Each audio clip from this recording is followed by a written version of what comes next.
Are you the quantum mechanics?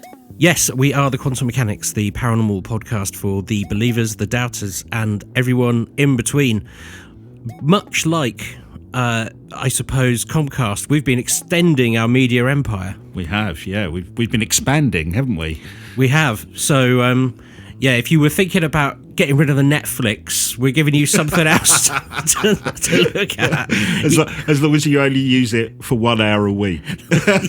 Well, yeah, or many hours if you just want to put it on repeat. Yeah. But you can now find us on YouTube. Yes, we're at... we're at the Quantum Mechanics, I think, is our... What do they call it? A handle? Do they call it a handle? I think so. As you can see, we're a bit new to this game.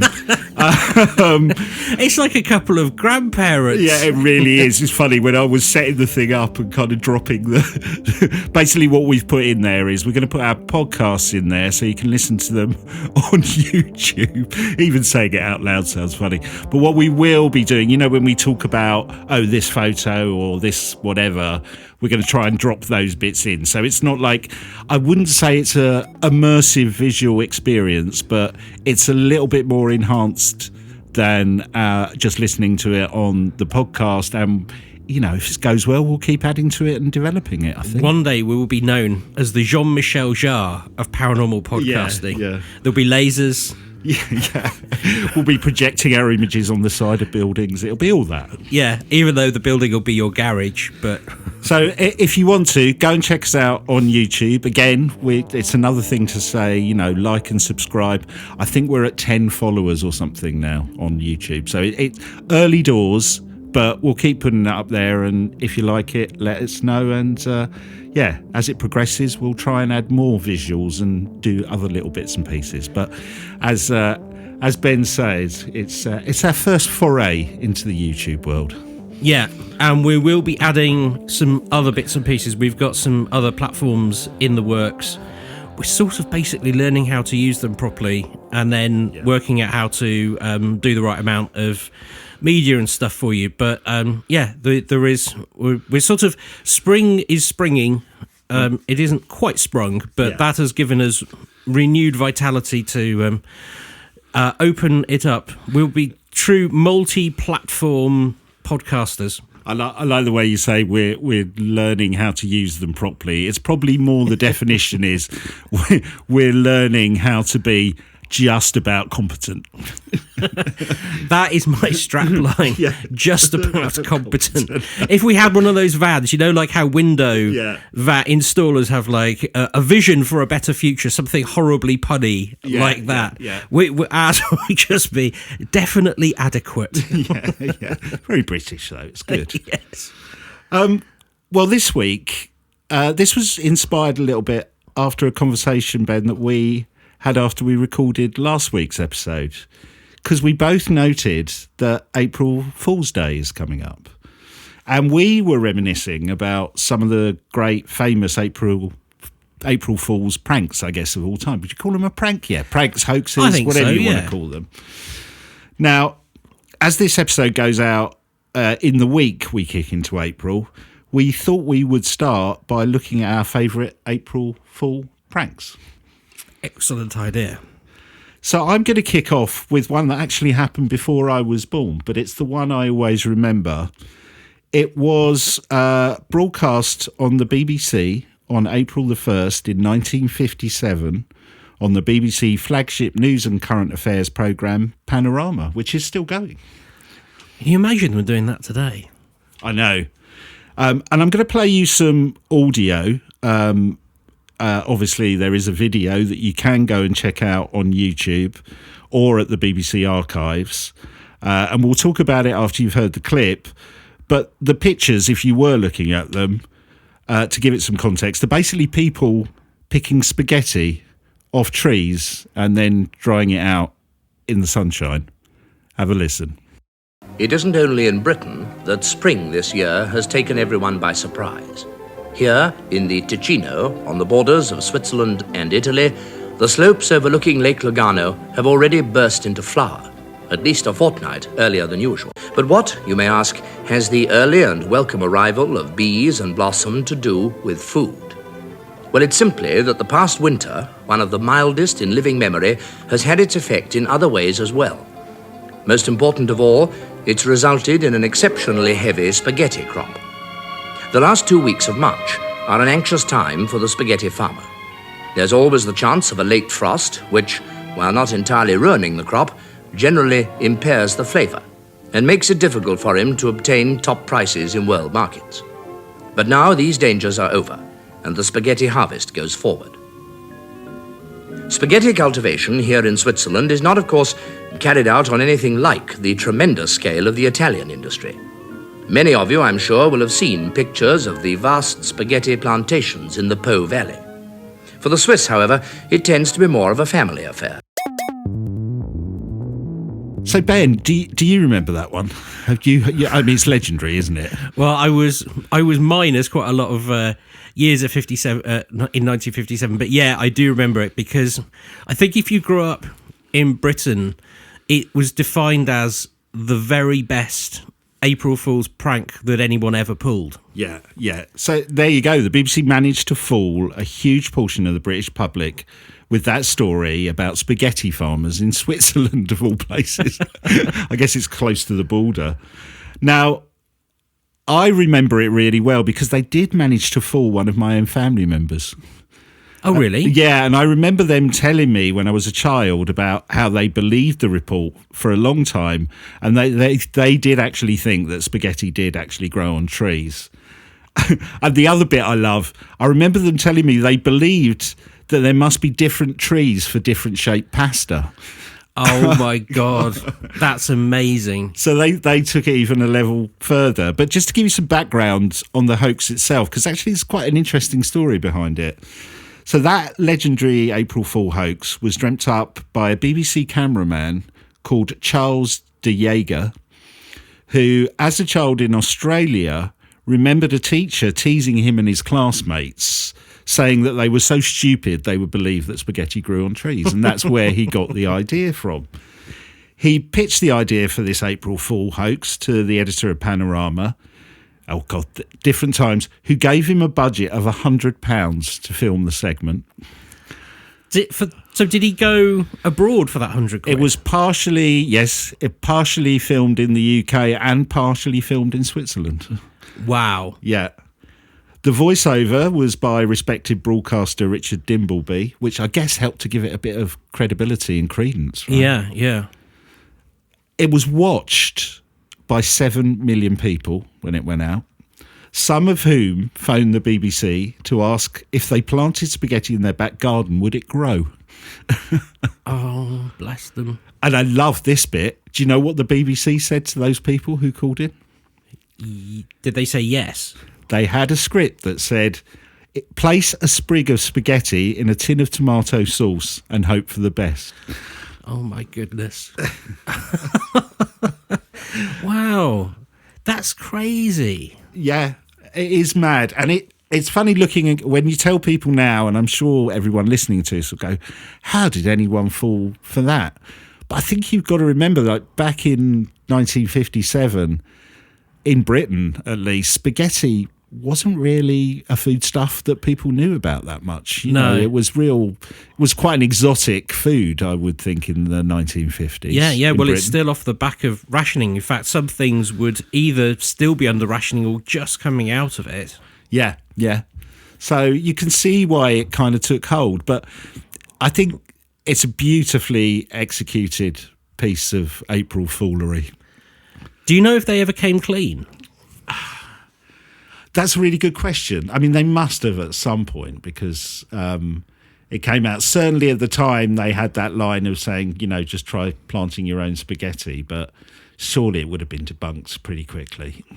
But it's interesting that many people fell for it. That, you know, when we're talking that period and people talking about UFO encounters and, I guess, meetings with extraterrestrials, then, you know, if you pull it back to the paranormal world, maybe it's not surprising that a lot of people perhaps did fall for pictures of people throwing hubcaps and things. Yeah. I think the good thing about the spaghetti one, and probably why it stuck so much, because they didn't put olive oil in the spaghetti. Sorry, that's a bad joke. That it really stuck so much is because it was a nice, simple one, wasn't it? It's just a simple idea rather than too convoluted. You know what I mean? Yeah. So it is. It kind of makes you scratch your head. And then I guess, again, back in the 1950s, if you saw something on a current affair or news program, you kind of believed it was true, right? Yeah. I mean, there weren't that many sources of news. It's also a very gentle prank, isn't it? It is a gentle prank, yeah. I wonder if anybody did put a kind of dried sprig of spaghetti in a can of tomato sauce and see if anything happened. That would have been brilliant. Strangely and weirdly, I was just speaking to my partner, and we are making spaghetti this evening from scratch. I've just made some dough, so I know the true origins of it. You're not going out to pick your own. No. That's far too organic for me. Have you got any favourite April foolery? I quite liked. So Sky did something many years later. Sky, if you don't know, is like it's like our main satellite broadcaster in the UK, and they did a prank. So back in the early 90s, people thought the satellite dishes were ugly, and at one point you even had to get planning permission for them. And they ran a whole story about how you could now buy thatched satellite dishes. So if you had a thatched house, it would blend in with the rest of the house. And I remember watching that and sort of thinking, oh, that might be true. Right, so it's you've possible. Nearly got you. Yeah. And then there was another one that got me very excited. And I remember trying to convince my dad that it was true. You remember the strapline of Audi, which I think it probably still is, Vorsprung der Technik, forward with technology. Yeah. So this is the time when Knight Rider was big in the 80s. Yeah. And you remember the main thing about Kit, the car, is you could talk to him. He was sentient. Yeah. So unlike the Hoff. Yes, you can't talk. Never talk to the Hoff. They ran an advert that said that they were bringing out a talking car just like Kit. Right. And the strapline was something like, you don't need to be a Knight Rider to talk to your car, or something along those lines. And for me, that was exactly what was required in the world of cars. Yeah. Forget your 5-speed gearboxes in your rear wash wipes from the 80s. A talking car, so that when you're driving on holiday, you got something to talk to that isn't your parents. Yeah. Brilliant. Yeah, that is a great. I could see as a kid that just would capture your imagination. That's brilliant. My dad, I remember him just disdainfully looking at me, raising his eyebrows and going, no, that's not true. Well, I did think about, when we talked about it briefly, should we fake our own story for April Fool's Day? But I think we both agreed we don't like faking stuff or hamming it up. And not really. I'm not a good enough actor. No. So we're not going to do that. So don't worry. But what I thought we could do instead, Ben, is go through some paranormal stories, some that are reported true paranormal tales. Now, obviously, it's a paranormal tale, so pretty hard to kind of say whether a ghost is true or not. And that some are hoaxes. So I guess my definition of a true paranormal tale is one that didn't have any proved element of trickery in it. It wasn't actually reported. All the stories I'm going to feature today have been reported in the press. Some of them might be true. Some of them might be hoaxes. I thought what I'd do is tell the story, and Ben, you and the listeners at home can kind of judge whether you think they're a hoax or reported at least as a true paranormal story, and then I'll reveal whether they were or not. Brilliant. Perfect. Well, I'll imagine my virtual panel of listeners. Good. So I've got 4 stories today. Like I said, all of them may be true, all of them might be hoaxes, or there might be a mixture of both. Does that make sense? That makes sense. Hit me. So our first story came to light in the late 1980s. I'm glad it doesn't involve a talking car, because that would have really ruined it, wouldn't it? It does involve a team of Russian geologists who were drilling in Siberia.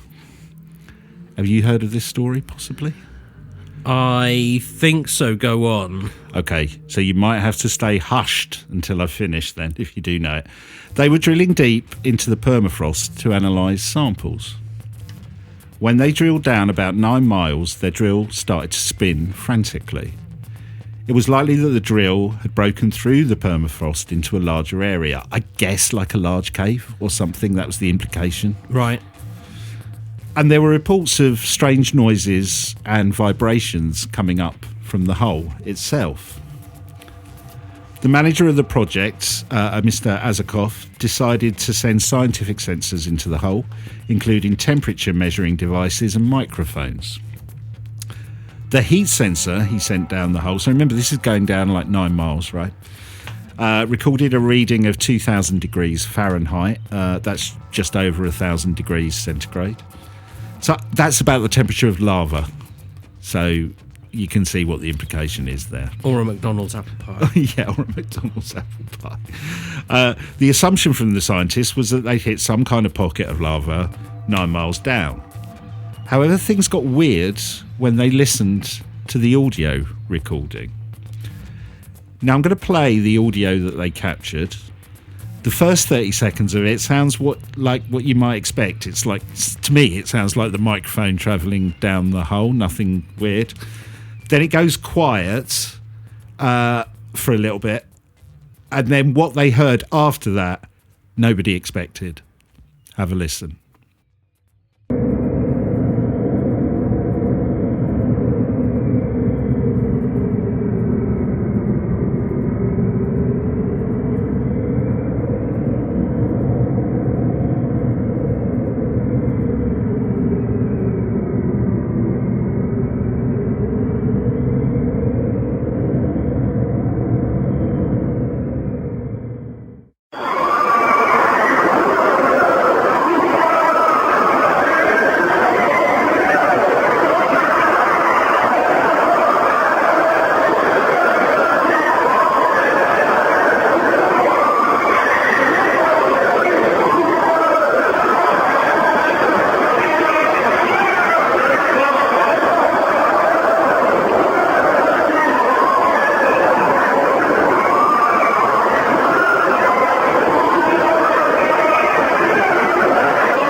So there you go.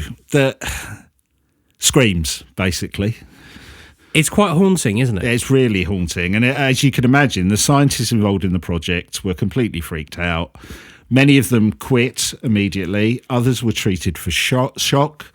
Rumours started to circulate, as they would, that they had drilled into hell itself and that the sound they'd recorded were the screams of lost souls in that, what would you call it? Dark, hot place, I guess. Yeah. I mean, the most intriguing thing about that is that if that was 9 miles down and it was hell is closer than Oxford. Yeah. That's a good line for a movie, isn't it? Hell is closer than you think. Actually, that is quite good, yeah. Whereas hell is closer than Oxford. Well, that also works. So that audio was passed to Art Bell of Coast to Coast Radio in 2002. That was after the story itself had gained some traction in the press. Now, the owner of the recording said, and I quote, "My uncle collected videos on the paranormal and the supernatural. He passed away recently. He let me listen to one of the audio tapes that he had on the sounds from hell in Siberia, and I copied it. He received his copy from a friend who worked at the BBC." So that was the audio tape. The original story itself was featured in many publications, including Christian publications in the US and Trinity Broadcasting Network. Now, Trinity Broadcasting Network did a follow-up on the story after receiving more information from a newspaper in Finland who reported, along with the audio recordings, there were reports of scientists encountering other paranormal activity, with one source was quoted as saying, "What really unnerved the Soviets, apart from the voice recording, was the appearance that same night of a fountainhead of luminous gas shooting up from the drill site. And out of the midst of this incandescent cloud pillar, a brilliant being with bat wings revealed itself with the words, in Russian, "I have conquered." Okay. I don't know why at that point they didn't lose the room, but... Yeah. So, Ben, you may know this story, so maybe you need to keep quiet. But if you don't, true reported paranormal encounter or a hoax? That's the question, right? I think you do know this one, don't you? I can tell by your face. I do. I think it's partially true. I think the drilling and stuff is correct, but all of the noise around, if you pardon the pun, the noise around the recording was misinterpreted and used to push religious ideas. I believe that it is actually a recording of escaping gas. Well, let's. I think you summarised the bits of it, because what I've done is I've broken this story down into 3 parts. There's the original story of the scientists' chilling discovery in Siberia. See what I did there? Chilling. Nice. There's the audio recording itself. And then there's these later reports of this, I guess what you call it, a cloud entity with bat wings and the writing in the sky. So let's take them back to front. So the bat winged back to front. Good, I like it. So the bat winged entity and the writing in a cloud saying, "I have conquered." This later story came from a Finnish newspaper, which I guess would give it some credibility, right? Mm. Well, it actually wasn't a newspaper. It was an evangelical. Evangelical. That's the. Why can't there's these words? There's one word. You've got to stop drinking before recording. It wasn't actually a newspaper. It was an evangelical Lutheran magazine, and this part of the story was actually taken from a section of the magazine where readers could post whatever they wanted, unmoderated, with no fact-checking. Oh, like the internet. Yeah, pretty much like the internet, but it's back in the day. So, yeah, so no fact-checking, no moderation, nothing. So, pretty certain, due to the outlandish nature of it, I think we can firmly say that part of the story is a hoax. It's a creepypasta. Yeah, exactly. So what about the audio recording? I like the backstory of it being connected with a BBC. They got the recording. It reminded me a little bit of Alien Autopsy. Oh, yeah. You know what I mean? Mm-hmm. Where it's like, oh, we got the original thing and then we lost it and we had to recreate it. There's bits of that. Yeah, yeah. Well, the audio was analysed by Mythbusters website, Skeptoid. It's a good website. The screams that you heard, you weren't right on this point. It's something completely different. The screams you heard were made up of looped screams rather than a direct continuous recording. That's what they found. And it is likely, not definitive, but likely that these screams were sampled from an Italian horror movie called Baron Blood. Oh, brilliant. Yeah. So somebody had basically taken, I mean, back in those days, it would have been kind of slicing it, I guess, recording it and slicing it and looped it to create. I love the effort they went to. Yeah, there was a lot. When you talk about it now, it feels like, it's probably something you could knock up in GarageBand in 5 minutes. But back in the day, that would have taken quite a lot of effort to produce that. I love that, yeah. It looks like the embellishment to the story of the ring creature was a fake. The audio recording was a fake. But what about the original story of the scientists digging and coming across these weird, spooky sounds? As for the original story, this seems to have been well and truly debunked by investigator Rich Buehler. The original story also seems to have come from the same Finnish magazine we talked about earlier. And as we know, as these things do, it got picked up by other media sources and it took on a life of its own in the more mainstream press. And like you said, in kind of Christian press, like it's a good story, isn't it? They're kind of digging into hell. You can see why people. So that fact alone suggests it was a hoax. There are no records of any geological drilling expeditions in Siberia at that time. There was a similar project in the Kola Peninsula in Russia, but nothing paranormal happened, just regular minerals were found. So it looks like the Finnish magazine will have picked up the story or been fooled into publishing it as facts, when actually, this is in the other bit, it is believed to have been a fictional short story that was published in 1989 called Well to Hell. Oh, brilliant. So the person that bought it to Art Bell, do you think they believed it, or were they pulling his leg as well? I don't know. That's a really good question. I guess there's two options there, aren't there?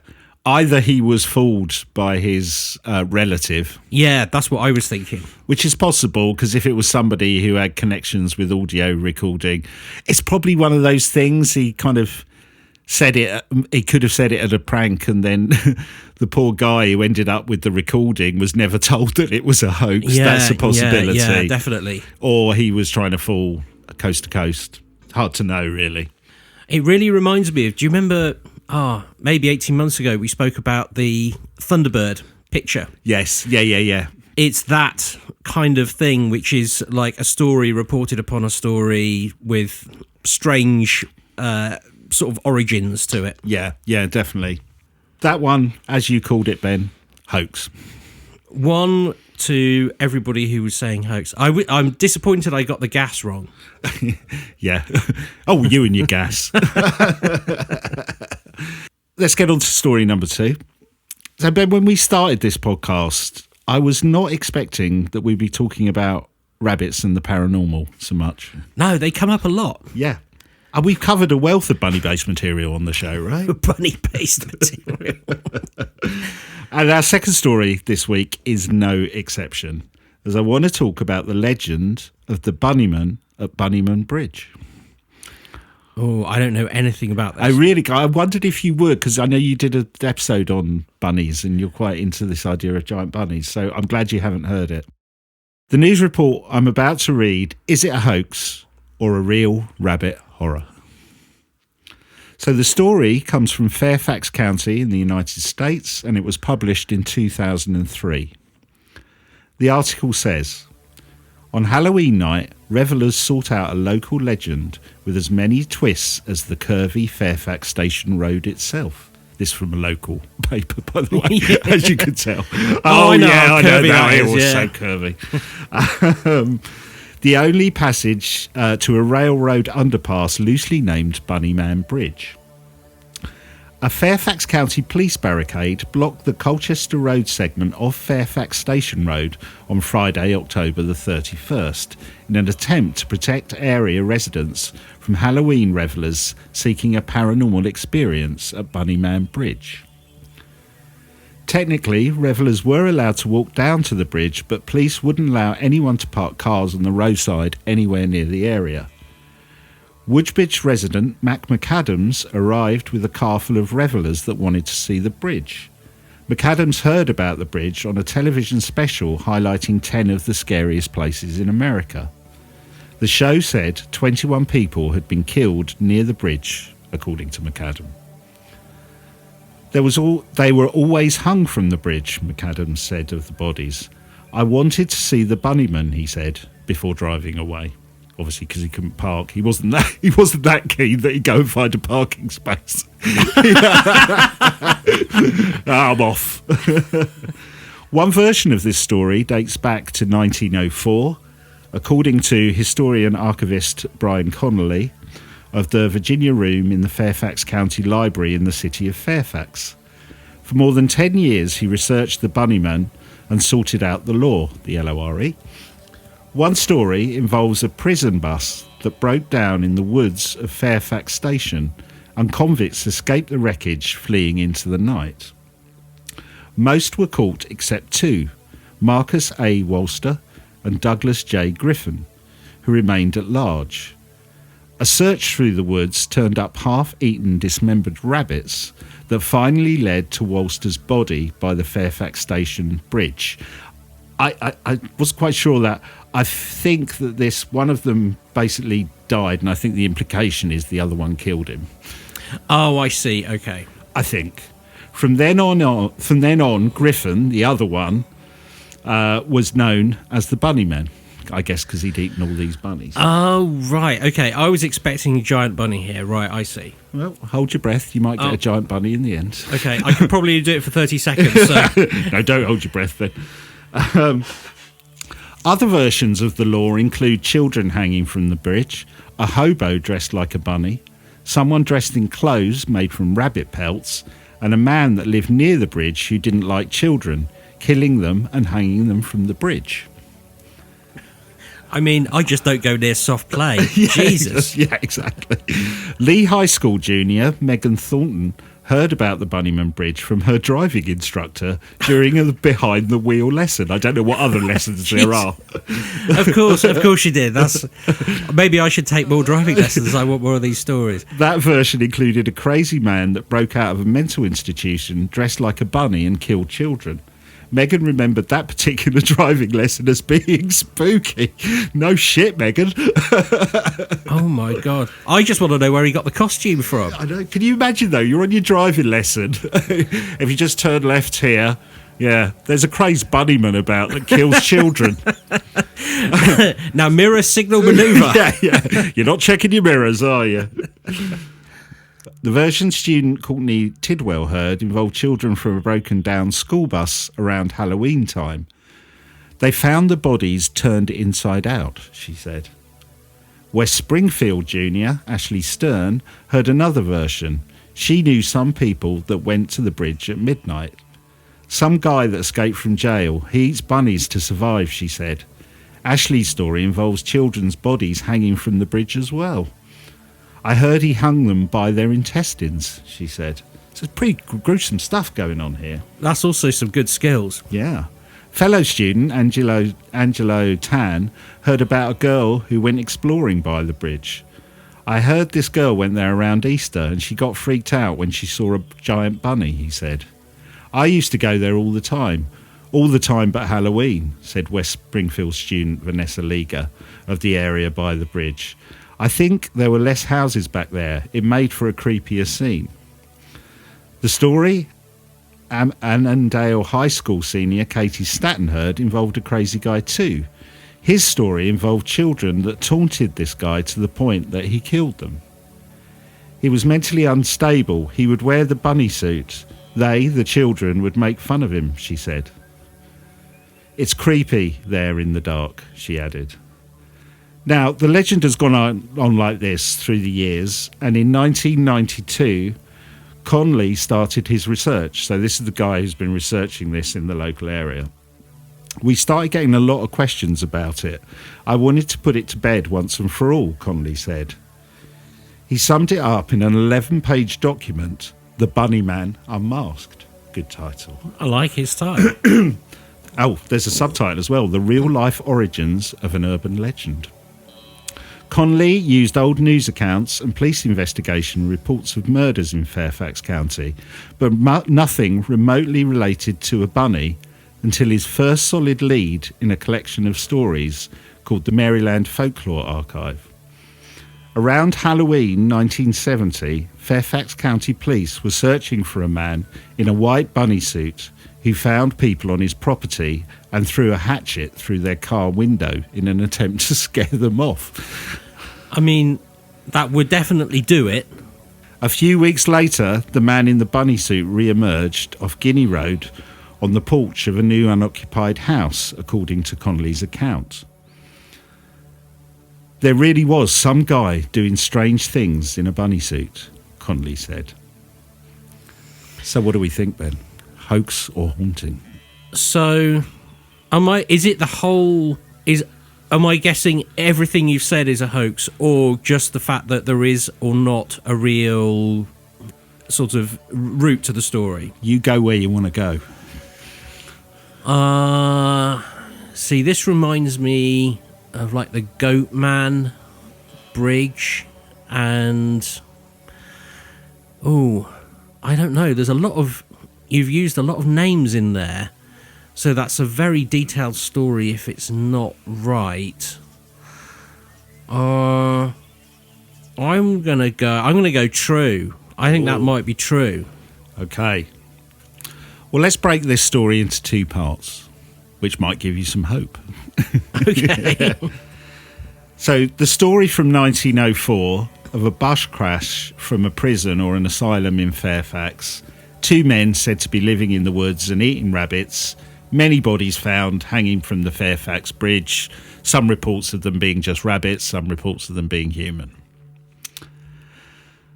And then we've got the stories of the students that had kind of embellished it. None of those stories seem to be true. Oh. The 1904 event was connected to Lawton Prison, but the prison hadn't been built at the time. And there was never an asylum in the area. Somehow, the legend got connected to that particular bridge going under the railroad tracks on Colchester Road. Connolly thinks the secluded spot added to it. It's a spooky-looking spot, he said. So what about the second part of the story? A man dressed in a bunny suit with an axe attacking people in the 1970s. Yeah, I could see how he might have got the idea from the legend and done that. That part of the story is true. Ah. According to Reader's Digest, a pair of mysterious and scary incidents occurred in that area involving a man dressed in a bunny suit. A young couple were taking a nighttime drive when a man dressed in a white bunny suit hurled an axe at their car. Good Lord. It broke their car window, but neither of them were hurt. Only 2 weeks later, another Fairfax County man discovered an axe-wielding guy in a bunny suit chopping up the porch of a recently built unoccupied house. Oh, my God. Imagine seeing that. That would freak you out, wouldn't it? He had gone by the time the police arrived, and the real-life bunny man was never apprehended. And Fairfax Station's bridge has been all but renamed Bunnyman Bridge because of the legend. And it's so popular that if you go to Google Maps, it's actually called Bunnyman Bridge on Google Maps. Wow. Okay. Okay, that's pretty cool. But no truth apart from a crazy man sort of building on the truth. Looks like it. He's either built on the lore or the legend, and he's just wondering. I mean, that's freaky enough in itself, though, isn't it? A guy with an axe walking around in a bunny suit, throwing it at your car and chopping up people's porches. Some days you've got nothing else to wear, though, right? That's true. That's what it is. I'm kind of getting. I think you kind of got that there might be a bit of a split in that one. I think you've called both of them pretty much so far, haven't you? You've got a few details wrong, but you've called them both. Okay. So our next story involves a 14th century cellar under a tourist information centre in Coventry, in England. Now, apart from the multiple reports of intense paranormal activity, what makes this story incredibly interesting is that a local academic who investigated the hauntings may have solved the mysteries of what ghosts really are. That got your attention, didn't it? Well, my eyes are poking up. So, what ghosts really are? Yeah. Okay, that's a big. I was going to say shoes to fill. That's not the really right. Hell of a boast. Hell of a boast. Yeah, exactly. Yeah. Well, let's get into the story. Now, many people over the years have reported paranormal activity in this 14th century cellar, with many doubters having their sceptical beliefs shaken when they have seen the strange ghost of a woman. The story was picked up by the Guardian newspaper in 2000, who started by detailing the experiences of a paranormal investigator who had a fright in the cellar. She called herself a white witch, one of 3, as it happens, who had visited the 14th century cellar near Coventry Cathedral at different times. Word has spread that there was a presence down there. Whatever it was certainly put the fear of God into witch number 3. She was up the steps and through the tourist information office, which stands over the cellar, almost before staff had noticed she'd gone. Carol Young, assistant manager of the tourist office at the time, noticed that the witch looked frightened to death, and she wasn't surprised. She too has had first-hand experience of the apparition and felt as though she were intruding or disturbing something when she took tours down to the cellar. Others had been affected as well. Colour was seen to drain from the face of a visiting Canadian journalist who said later that he was sure the face of a woman had been peering over his right shoulder. So that's interesting. I read another account of that. He was just a complete paranormal skeptic, went down there, saw this face and was scared to death by the whole thing. Nice. News of these strange phenomena had spread not only to the community of White Witches, but also to Coventry University. So Ben, here we have a mixture of White Witches, hardened sceptical seasoned journalists, among other people who've experienced paranormal activity in the 14th century cellar below the tourist centre in Coventry. Okay, sounding pretty convincing so far. Now, at this point, our academic enters the picture. Now, return to the Guardian article and the work done by someone called Vic Tandy. He was an experimental officer and part-time lecturer in the School of International Studies and Law at Coventry University. He could also be described as the university's chief ghostbuster. 2 years ago, he and Dr. Tony Lawrence of the psychology department wrote a paper called Ghost in the Machine for the Journal of the Society for Psychical Research. They cited infrasound as the cause of the apparition seen by staff at a different location, a so-called haunted laboratory in Warwick. Right. There's more. Oh, okay. Tandy sent in another contribution to the same magazine. This time, the second one was called Something in the Cellar, and it nails the culprit which terrified the Canadian journalist and the White Witch. Infrasound again. Infrasound, what's more, at the same level as that found in the other location, the Warwick Laboratory, at 18.9 hertz. And as the 0.9 suggests, there is a very accurate reading established over a lengthy period using a sophisticated spectrum analyzer from the university's Department of Engineering. Infrasound is not easy to measure because it vibrates at a frequency below the level of human hearing. Evidence from NASA and other sources suggests that it can cause you to hyperventilate and your eyeballs to vibrate, says Tandy. Really? That's what he's saying. That's not a very pleasant thought. I don't want vibrating eyeballs. Having established its presence here at a level likely to cause anxiety and apparitions, he is now trying to establish why some people are affected and not others. Meanwhile, he's developing a device, a sort of litmus test, which will detect the presence of infrasound. It won't cost thousands and it won't require a 13-amp plug. That does rather restrict your area of research, he says with a grin. For the time being, he's using another spectrum analyzer, cheaper than the one belonging to the engineering department and battery-driven. Surely science in the 21st century will confine the ghosts to history by explaining them away. Not necessarily. When it comes to the supernatural phenomena, Tandy says he's sitting on the fence. That's where scientists should be until we've proven that there isn't anything, says Tandy, who has had some personal experience of what it feels like to have a ghostly presence near you. It happened to him some years ago when he was designing anaesthetic machines in that haunted Warwick laboratory. So he'd worked there and he was designing a machine. Mm-hmm. A cleaner had already given in her notice, complaining that she'd seen a grey object out of the corner of her eye and gone all cold. Tandy was working late one night when the grey thing came for him. I felt the hairs rise on the back of my neck, he recalls. It seemed to be between me and the door, so the only thing I could do was turn and face it. It disappeared, but only to reappear in a different form the following day, when Tandy, a keen fencer, as in thin salt rather than back garden. Well, he did say everyone should sit on the fence, so I did want to... Yeah, thought I'd clarify that. He was oiling his foil. I haven't heard it called that before. Yeah, he was oiling his foil and changing its grip for a forthcoming tournament. The handle was clamped in a vice on the workbench, yet the blade started vibrating like mad, he remembers. This time it was daylight. There were other people around. Although the hairs were rising once again, he was determined to find a scientific explanation. Why did the blade vibrate in one part of the room and not another? Because, as it turned out, infrasound was coming from a fairly new extractor fan.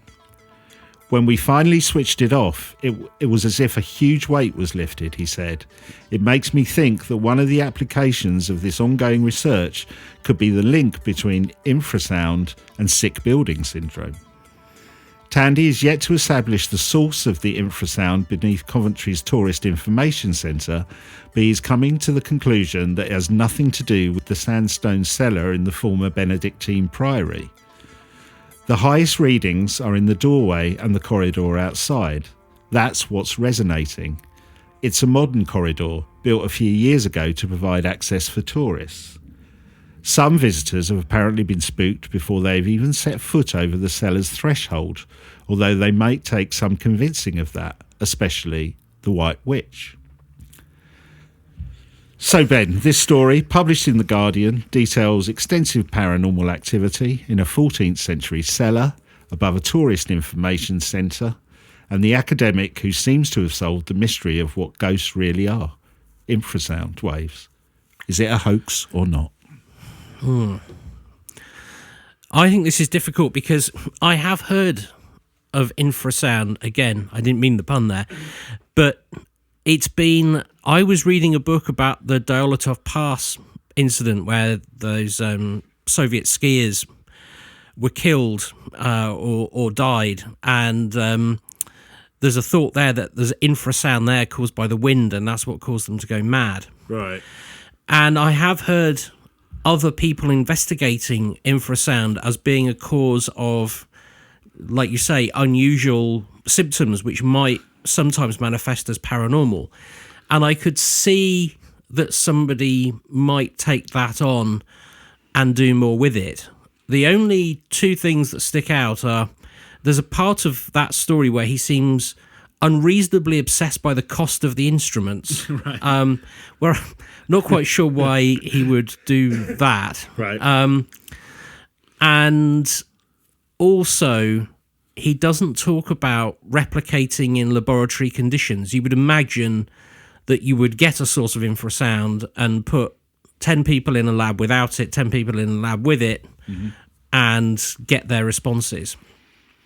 So I think I'm going to call this as fake, and the fact that it's underneath a tourist information centre makes me think there's a PR agency behind it to encourage tourism. Right. That's what I'm going to say. Okay.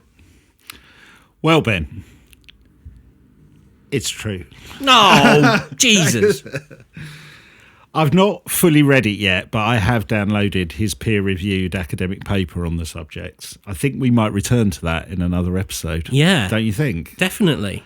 But it's basically suggesting that some people are susceptible to these audio waves. Would you call them audio waves? They are audio waves. Yeah, they're audio waves, yeah. That can cause hallucinations in some people and could explain many, or I guess all, paranormal encounters, or at least some of them.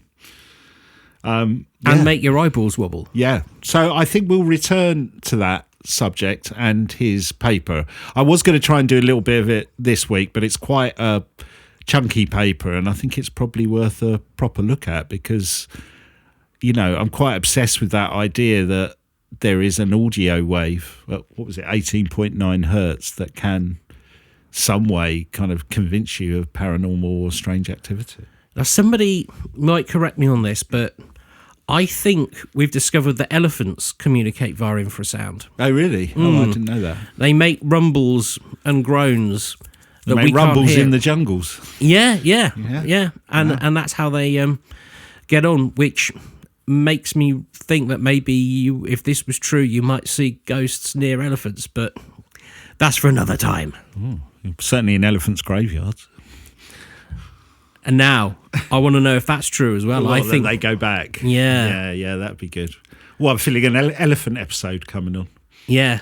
Okay. All right. We'll have the elephant in the room. Oh, very good. Yeah. Let's move on to our final story, known as the Great Llandudno Ghosts. Now, this was published in multiple newspapers at the time, but I'm taking a summary of it from North Wales Live website. So on the eve of the First World War, the dramatic appearance of a strange ghostly figure on the Great Orme became the talk of Llandudno. Within days of the sighting was being reported in newspapers around Britain. The Great Orme is like a spittle of land, I think. Yeah, it's like a cliffed area, right? Oh, right, yeah. The ghost's first appearance was reported by a letter writer in the North Wales Weekly News on Friday, January the 10th, 1913. The writer put pen to paper in the hope of reporting, this is so of the times, this is what he said, "I want to report a little matter which I deem to be of scientific importance." How cute. On December the 31st, while strolling with his wife along Marine Drive, close to the old La Roche photography studio near Happy Valley, the pair had been startled by what they saw beneath the Great Orme's cliffs. For a moment, we were too surprised to think or act, and while we stood looking at the form, it suddenly commenced gliding slowly towards us, he wrote. Recalling memories of practical jokes, I advanced towards the figure with the objective of discovering its character. But to my amazement, no sooner had I commenced to approach it than it disappeared, and I could find no trace of any physical form. Accompanied by a friend, he visited the same spot the next night, only to idle away an hour in the darkness. Determined to get to the bottom of the mystery, he then enlisted a sceptical Weekly News representative to investigate the alleged phenomenon. It was a dark, cheerless night, and the road was deserted except for 2 or 3 love-making couples, he wrote. I think love-making is probably used in not probably the term we'd think of it today. I think they're just having a smooch. Yeah, a bit of a smooch. They were clambering up the mound of the foot of the cliff. This is the people who were trying to find the ghost, not the love-making couples. We secreted ourselves and waited. Nothing happened. And after waiting a considerable time, we came to the conclusion that the whole thing was a hoax. In an uncharitable frame of mind, we descended into the road and were on the point of returning to the town when our attention was attracted by what appeared to be an unnatural phosphorific shadow, something within the hollow of the cliff a few yards away from the road. We made towards it, but before we had advanced more than a few paces, it disappeared, and although we remained in the vicinity some time, we couldn't find any trace of the substance or whatever it was. So by the following Monday, the story had appeared in the likes of the Dundee Evening Telegraph, the Sheffield Evening Telegraph, and it was also reported by the Lincolnshire Chronicle. The Western Mail got into the act too, noting the Great Orme ghost had aroused considerable interest. So, Ben, we have this strange, ghostly, glowing figure spotted by a man walking at night that just disappeared when he approached. He then takes a sceptical journalist with him a couple of nights later. Initially, they saw nothing, but as they were heading back on the road, the entity was seen again and similarly disappeared. Genuine haunting or complex hoax? This one reminds me of Johnny Greatrix and the werewolf in Cannock Chase, but I don't know. I think probably the fact the reporting happened is true, but I think the fact they saw something is I'm going to go false, I think. Okay. Well, I think your instincts are good. In another letter to the Weekly News on January the 17th, a Mr. J. Grant went to great lengths to set out his suspicions about the 2 sightings. Describing himself as an ardent student of the occult and kindred sciences, I'm not quite sure what kindred sciences are, related sciences? Yeah, I think related, yeah. He had studied spiritualism, magnetism and hypnotism for many years, he explained his reason for writing. He likes an ism, this guy. Yeah. I am no believer in ghosts of any kind, he said. It has been proved conclusively that such do not appear. It would be a great pity to see the pleasure of all those who shudder at the very thought of anything bordering on the occult spoilt on the account of nothing but a practical joke. Mr. Grant, a regular visitor to Llandudno, believed a large black cloth folded in two and hung on black strings from all four corners lay at the heart of the deception. Inside the fold, one half was painted with a phantom form. Leaning over the cliffs, the culprits suspended the cloth. Here they waited patiently and in the silence until their poor deluded victims came along the road, he surmised. Well, he then says, by alternatively pulling the strings and releasing the strings, the ghost could be made to appear and disappear.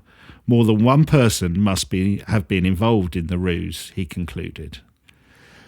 I mean, that's an incredible amount of detail. That's his theory of that. Okay, but has he got any evidence for that? No, that's just his theory. Yeah, I mean, there's more. There is some more. Okay, go on. Mr. Grant's observations were remarkably prescient.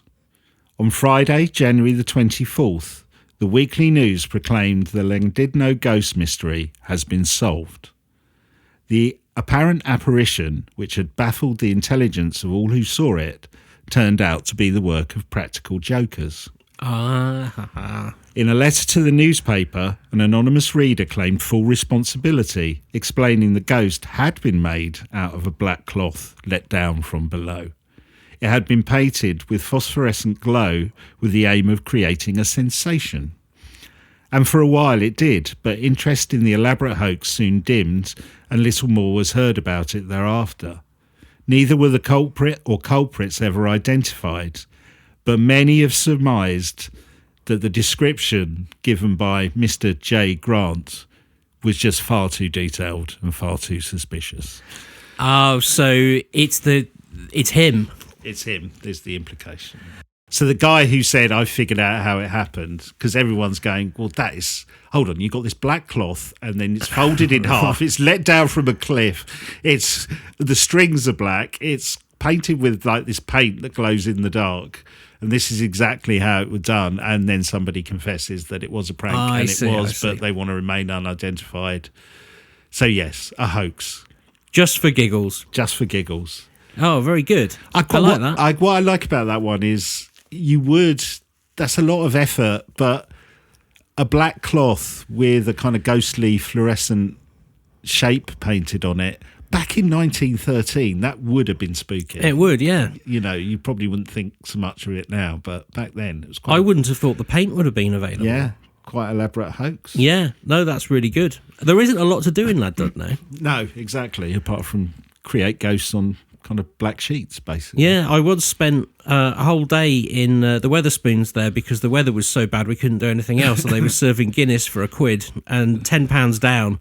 I think I probably saw some of that activity. Probably on the top of your Guinness. You saw a white ghostly figure. So, Ben, we've had one definite hoax in Siberia of a well that leads to hell, one likely hoax in Wales of a floating entity. I mean, it could be real, but it seems pretty clear that it's not.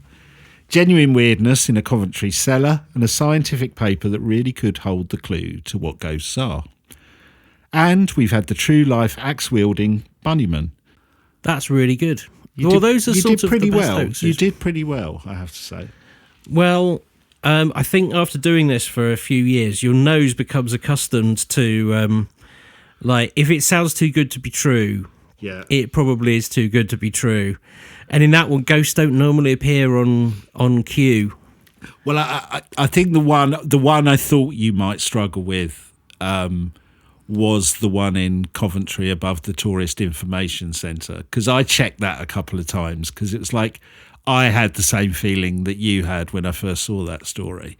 Hold on, it's a Tourist Information Centre. They do tours.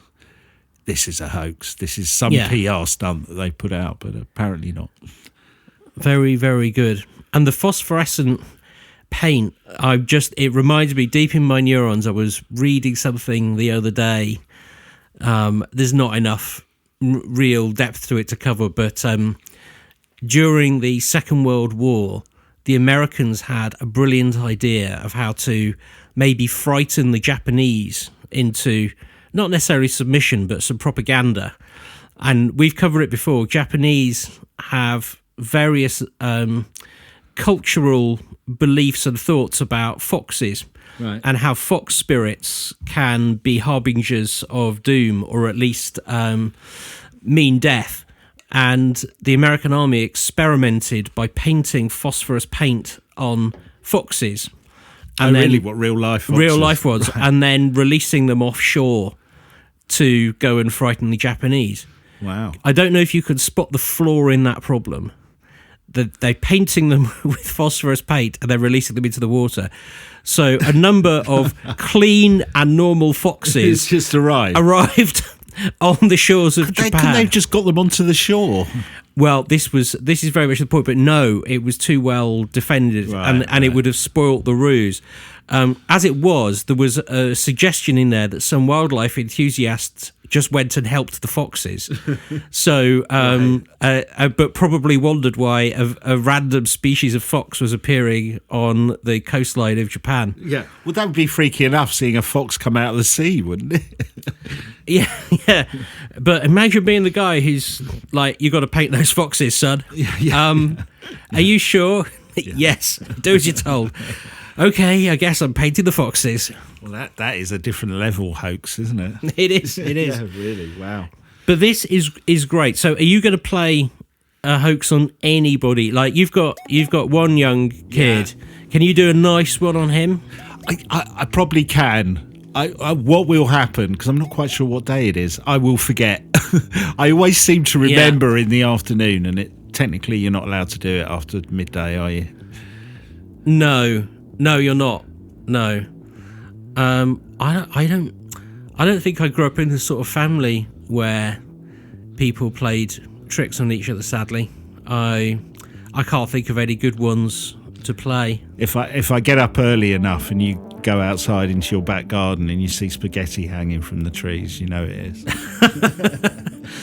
Well, that would be all right. Although we've got a lot of greedy birds in our garden, and they'll just be... That's true. They'll just eaten. Go. It'll be like the foxes all over again, won't it? It will. Yeah. It's that time of year where all the birds are nesting, and I don't have a very big garden, and it's full of birds arguing about where the best place to build a nest is. Right. It's absolute pandemonium at 6 o'clock in the morning. Right. Fair enough.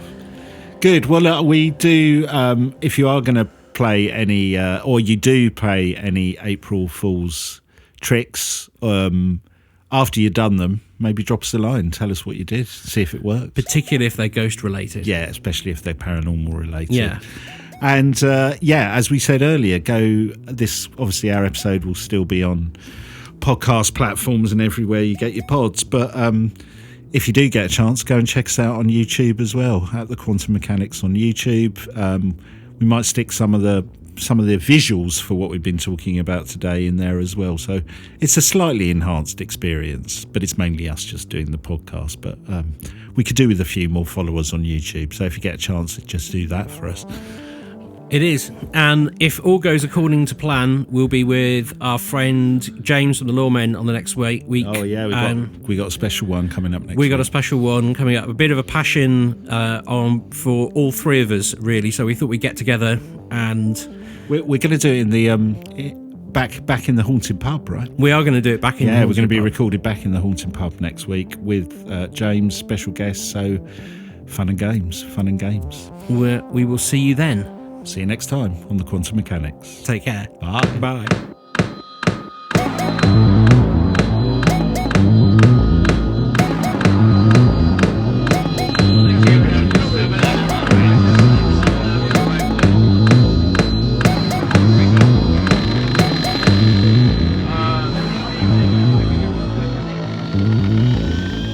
Are you the Quantum Mechanics?